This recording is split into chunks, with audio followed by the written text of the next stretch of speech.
Jean chapitre 10, verset 9. Je suis la porte. Si quelqu'un entre par moi, il sera sauvé. Il entrera et il sortira et il trouvera des pâturages. Notre Seigneur s'est fait une porte pour confirmer notre liberté d'entrée et de sortie. Notre Seigneur s'est fait une porte pour faire voir à nous, ses brebis, que l'autonomie devient pour nous une faculté de droit qui nous permet de vivre dans une indépendance, attestant que nous ne sommes pas prisonniers de certaines réalités paradoxales de la vie ou des circonstances qui conditionnent négativement la terre. Mais au nom de la prise en charge qu'il démontre à ceux qui espèrent en lui, qu'il leur donne la possibilité de vivre la vie comme des souverains du royaume céleste, dont le blocage ne peuvent arrêter l'itinéraire, surtout qu'il joue lui-même le rôle de la porte pour affirmer que ces brebis ne seront jamais dans la contrainte. Oh mon Dieu!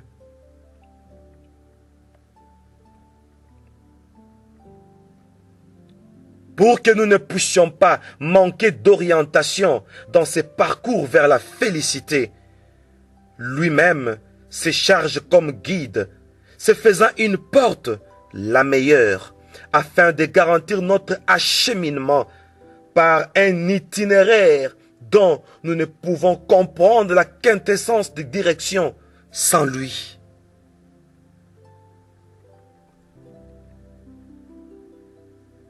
Le Seigneur s'est souvenu combien l'ancienne alliance ne donnait pas accès au lieu 3 fois saint, appelé Saint des Saints, qui était doté d'un voile de séparation afin de témoigner que la dispensation du bon berger n'était pas encore inaugurée pour servir d'un passage vers un Dieu qui leur encore était invisible.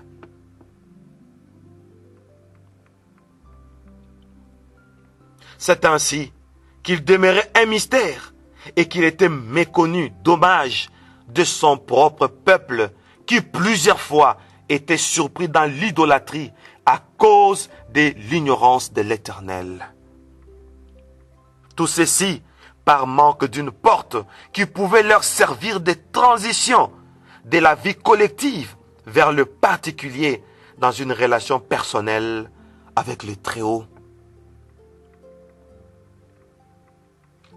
Pour nous, ces brebis sacrées, il nous faut Jésus, la meilleure porte par excellence, qui nous fait changer d'état. Cette porte de transition qui nous aide au passage du charnel vers le spirituel, afin que la chair perde ses injonctions sur nous. Jésus est cette porte par laquelle passent nos âmes, pour changer d'attitude et comprendre les délices de la vie spirituelle. Apprendre comment vivre avec précision notre expérience chrétienne. Vivre avec Dieu, non comme dans l'abstrait, non comme une créature conceptuelle. Jésus, une porte qui nous amène vers l'au-delà, à la rencontre du Créateur inconnu depuis des millénaires. Alléluia.